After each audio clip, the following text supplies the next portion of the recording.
नमस्कार, आप देख रहे हैं अपना हरियाणा हिमाचल। मैं हूं आपके साथ अंकिता दुबे। बुलेटिन की शुरुआत करेंगे दिल्ली के बुराड़ी कांड के बाद अब गुरुग्राम के पटौदी में एक घर के 4 सदस्य की संदिग्ध मौत का मामला सामने आया है।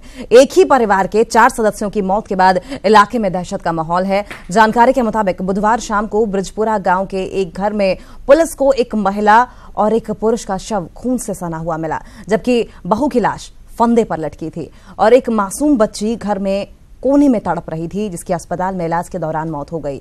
कोई इस मामले को आत्महत्या से जोड़कर देख रहा है, तो वहीं कुछ लोग ऐसे भी हैं जो इसे हत्या करार दे रहे हैं। हालांकि पुलिस भी इस मामले को प्राथमिक जांच में हत्या से ही जोड़कर देख रही है। ये तस्वीरें आपकी टीवी स्क्रीन पर आप देख पा रहे हैं, एक्सक्लूसिव ये तस्वीरें ये उस वक्त की हैं जब पुलिस मौका वारदात पर पहुंची और शवों को पोस्टमार्टम के लिए भेजा जाने लगा। उस बच्ची जो कि कोने में घर के तड़प रही थी, उसे अस्पताल जरूर पहुंचाया गया, लेकिन अस्पताल में इलाज के दौरान बच्ची ने भी दम तोड़ दिया। इस खौफनाक वारदात के बाद इलाके के लोगों में खौफ का माहौल है, सनसनी फैल गई है। ये तस्वीरें आपकी टीवी स्क्रीन पर आप देख पा रहे हैं। बिल्कुल ऐसा ही मामला जैसा कि बुराड़ी हत्याकांड के वक्त हुआ था। आपको बता दें, बुराड़ी जैसा ही ये मामला, हालांकि वहां आत्महत्या का मामला निकलकर सामने आया था, लेकिन यहां साफ नहीं हो पा रहा है कि हत्या है या फिर आत्महत्या। पुलिस जांच में जुटी हुई है। हालांकि प्राइमरी इन्वेस्टिगेशन में फिलहाल ये हत्या का मामला दिखाई दे रहा है। अब पुलिस के आगे चुनौती ये होगी कि ये जाने कि हत्यारे कौन थे और हत्या के पीछे का मकसद क्या रहा होगा। ये एक्सक्लूसिव तस्वीरें आपकी टीवी स्क्रीन पर आप देख पा रहे हैं। एक ही परिवार के सदस्यों की 4 सदस्यों की मौत के बाद इलाके में दहशत का माहौल है। जानकारी के मुताबिक बुधवार शाम को ब्रिजपुरा गांव के एक घर में पुलिस को एक महिला और एक पुरुष का शव खून से सना हुआ मिला, जबकि उन्हीं के घर की बहू की लाश फंदे पर लटकी हुई थी और एक मासूम बच्ची घर के कोने में तड़प रही थी। मेरे बड़े साले का फोन आया था, तब मेरे को पता चला था। क्या फोन आया था कि घर पे आ जाओ एक बार। अच्छा, घर जब पहुंचे तो क्या देखा? घर पहुंचे तो बहुत सारी भीड़ थी और पुलिस थी, अंदर किसी को जाने नहीं दिया। से तो मर्डर है कि वे लड़की सांसें ले रही थी, उनकी छोटी बच्ची। ठीक है। मनीष कुमार डेड थे, उनकी माताजी डेड थी और उनकी वाइफ हैंग थी, वहाँ पे फांसी थी। नहीं, पहले तो ऐसी कोई सीरियस बात नहीं हुई परिवार के बीच में। छोटी मोटी बातें तो वैसे चलती है, ऐसी कोई सीरियस मैटर नहीं था जिसके बारे में ये कहा जाए कि भाई कुछ भी हुआ हो ऐसा। तो सूचना मिली ऐसे गांव के अंदर यहाँ मर्डर हो गए हैं 3 और एक छोटी बच्ची भी है, उसका भी मर्डर हो गया है और इसमें हम इन्वेस्टिगेशन कर रहे हैं। ये गांव इसी गांव के हैं, ब्रिजपुरा गांव की हैं और एक औरत जो है उस पर टांगा हुआ था रस्सी, उस पर फांसी से। और चलिए इसी पर और जानकारी लेते हैं। हमारे साथ सहयोगी धनवीर शर्मा गुरुग्राम से लाइव जुड़ गए हैं। धनवीर, सस्पेंस अब भी बरकरार है कि ये हत्या है या फिर आत्महत्या। हालांकि पुलिस की प्राइमरी इन्वेस्टिगेशन के हिसाब से ये मर्डर है। बिल्कुल अंकिता, देखिए हत्या का ये मामला दर्ज किया गया है और शुरुआती दौर में बिल्कुल साफ है कि हत्या की गई है इसमें, क्योंकि जो घर का मालिक है उसके सर पर चोट के निशान है, जो उनकी मां है बुजुर्ग महिला उनके ऊपर चोट के निशान है। ठीक इसी तरह से जो मासूम बच्ची है उसके शरीर पर भी चोट के निशान है। इसके साथ साथ जो घर की बहू है जो कि फंदे से लटका हुआ उनकी डेड बॉडी मिली है, उनके शरीर के ऊपर भी चोट के निशान है।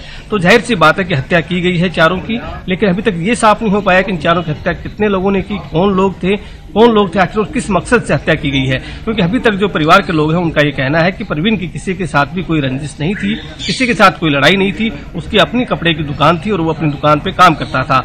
कल जो है जो उनका बेटा है वो स्कूल चला गया था, उसके बाद ये पूरी वारदात हुई है। उनका जो बेटा है वो करीब दोपहर में जब घर वापस आया है और उसके बाद वो लगातार घर के अंदर ही था, लेकिन वो कुछ भी छोटा बच्चा है वो बता नहीं पा रहा है कि आखिर ये घटना कैसे हुई। पुलिस भी ये मान के चल रही है कि बच्चा जब स्कूल गया उसके बाद इस घटना को अंजाम दिया गया है, इसीलिए जो बच्चा है, छोटा जो लड़का है वो बच गया इस पूरी घटना के अंदर। लेकिन जो बाकी लोग, जो 4 लोग घर के अंदर मौजूद थे, उन चारों की हत्या कर दी गई।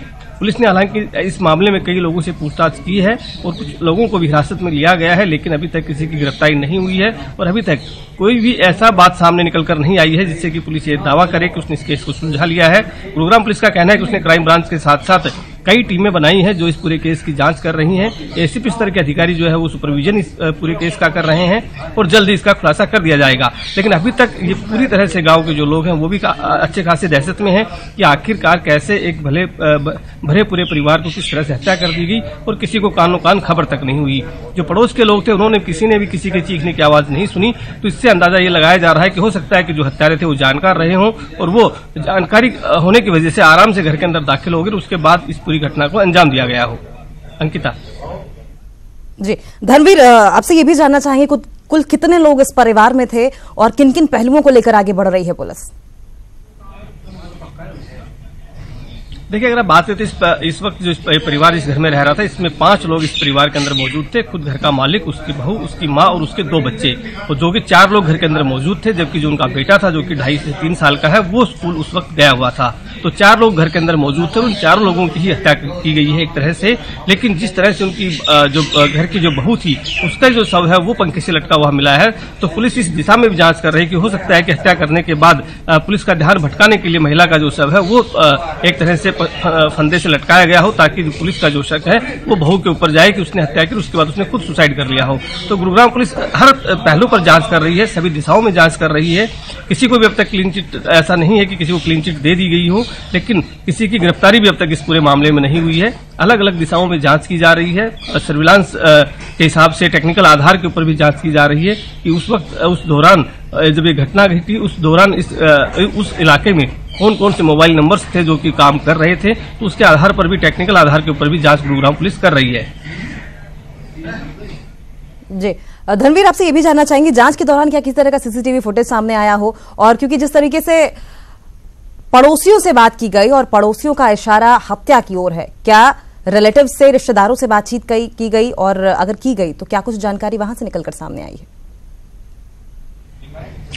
देखिए, अभी तक कोई सीसीटीवी फुटेज अभी तक सामने नहीं आई है। जहां तक जो मृतक के परिवार की बात है तो उनका एक भाई फरीदाबाद में रहता है और जो दूसरा भाई है वो गांव में रहता है, लेकिन वो ट्रक चलाता है और वो उस दौरान जो है घर पर नहीं था। वो अपना ट्रक लेकर के जा चुका था, लेकिन जब उसे सूचित किया गया तो वो बीच रास्ते से वापस आया है। उससे आज हमारी सुबह भी बात हुई थी। उनका ये कहना था कि उनके भाई की किसी से कोई दुश्मनी नहीं थी, पहले कभी कोई धमकी भी उनको नहीं मिली थी, लेकिन अब ये घटना कैसे घटी है ये उनको भी काफी चौंकाने वाला लग रहा है पूरा मामला। और गुरुग्राम पुलिस भी अब इसी दिशा में जांच भी कर रही है। हालांकि जो पड़ोसी है उनका भी ये कहना है कि उन्होंने किसी के भी चीखने पुकारने की आवाज नहीं सुनी थी, लेकिन जो सूत्रों के हवाले से जानकारी मिली है वो यही है। आप नजर बनाए रखिए, और जब ऐसे में प्लान तरीके से कोई मर्डर को अंजाम दिया जाता है, किसी हत्या की वारदात को अंजाम दिया जाता है, तो पुलिस के सामने चुनौती बहुत बड़ी रहती है कि हत्यारों को पकड़ा जाए, और सबसे बड़ी बात कि हत्या का मकसद क्या रहा, इस बात का खुलासा किया जाए। फिलहाल खबरों में आगे बढ़ते हैं।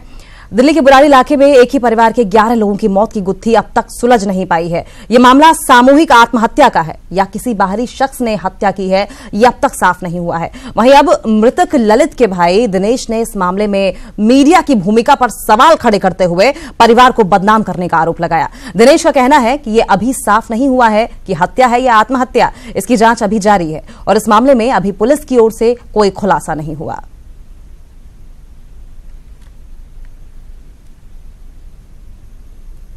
देखिए, हम अभी तक तो मैं यही कहता हूँ कि सुसाइड नहीं है।